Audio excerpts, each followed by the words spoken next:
What's up, guys? Chris VA Travels and getting fancy. Got a green screen, and I figured every now and again on rainy days where it's too hot, too cold, I'd stay at home and just kind of make a video on a historical home that maybe no longer exists. So yeah, this is my test run, and I'm going to do a video on MANNSFIELD Plantation.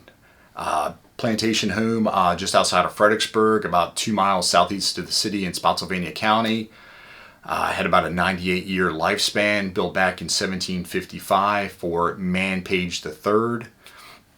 And it was probably the most impressive plantation home in the area. Building was over 7,000 feet, covered at its peak over 1,800 acres. And it's pretty much a almost an exact replica of Mount Airy, which was the home to John Taylor II, which was Mann Page III's uncle. That's out in the northern neck on the other side of the Rappahannock in Richmond County. Also very similar to Minokan, which was built in the same style, just built on sandstone blocks. And they had like the two outbuildings out front with a walkway leading toward them. Two chimneys going up the middle. So yeah, it was the home. It was built for Mann Page III. He was a wealthy planter politician, member of the House of Burgesses. Eventually, once we were no longer a county, he became a Virginia delegate. He was a general for the Spotsylvania militia.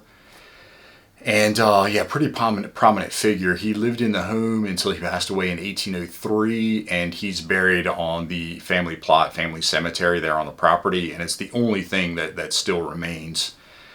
And if you go back there, all this, it sits now on the property, which is behind the Elk Lodge for anybody from the area. And as a matter of fact, probably it sits halfway on the soccer field back there. And like I say, the only thing that still exists is the cemetery, which is on private property. It's kind of on a hill to the right if you're looking at the river. It's fenced in and it's behind it. It's in a wooded area, so you can't really visit. But yeah, so anyway, so yeah, Mann Page, like I say, he lived there until 1803. A little side note about Mann Page I had read was kind of interesting, that he had written a letter to help pardon an escaped slave named Billy. He was scheduled to be executed, and Billy, they think, was a slave from the Mount Airy plantation, from his uncle's plantation, John Taylor II's plantation. And what had happened, he had escaped. He had met up with the British Army. He had climbed aboard a British vessel, and he was known as one of the Black Loyalists because Britain had promised freedom to any slaves who had fled and joined the British Army. So anyway, he was captured. He was he was on trial up in Prince William County.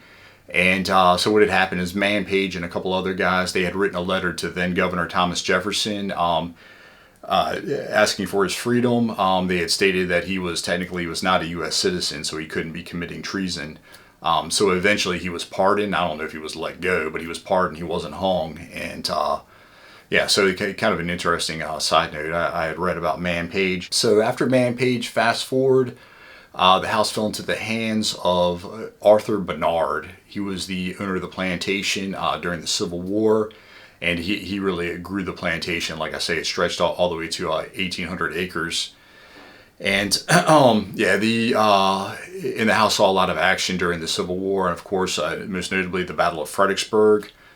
And during the Battle of Fredericksburg, it was used as a headquarters for Major General Franklin, and he was in charge of the Grand Division that was covering the entire southern end of the battlefield.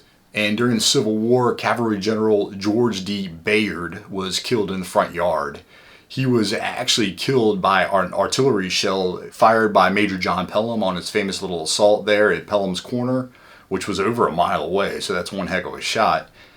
And yeah, he had, the story goes, he was actually warned to take cover, but he refused. He thought he was too far away. He thought he was safe, but yeah, he was struck and killed. And another notable incident during the battle is that Bernard Cabins, which was way on the other end of the plantation across the railroad tracks in Confederate lines, was shelled. Bernard Cabins was a little slave community. About 35 slaves lived in the area. It was 3 or 4 buildings.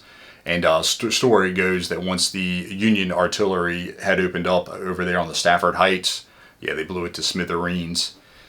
And now I've also heard a story that the cabins were taken down by Confederate battery to make room to they could place their cannons there. You get conflicting stories sometimes reading different articles, but kind of a notable incident. And yeah, so fast forward, of course, Confederate Army won the battle. They pushed the Union Army back across the Rappahannock. They had taken over the house, and then in April of the following year, April 1863, some Confederate soldiers tried to start a fire on the wooden floor and burned it down.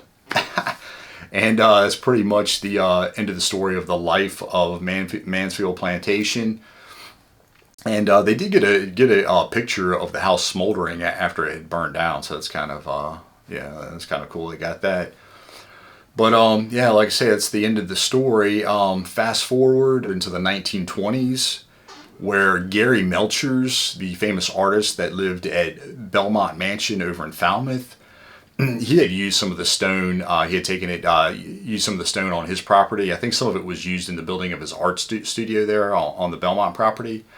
And then also some of the debris was also used in the building of some houses in downtown Fredericksburg.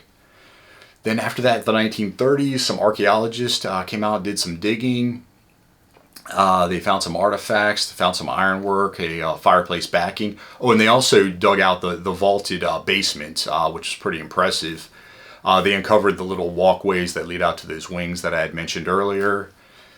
And yeah, after that, you'll fast forward into the 1960s, where the land was actually dug up and the dirt was taken and used as part of the building of Interstate 95. So pretty much nothing, if you try to go there with a metal detector or anything, pretty much nothing remains except for that cemetery over there that I had mentioned. So anyway, that's the story on Mansfield Plantation, and see you on the next one.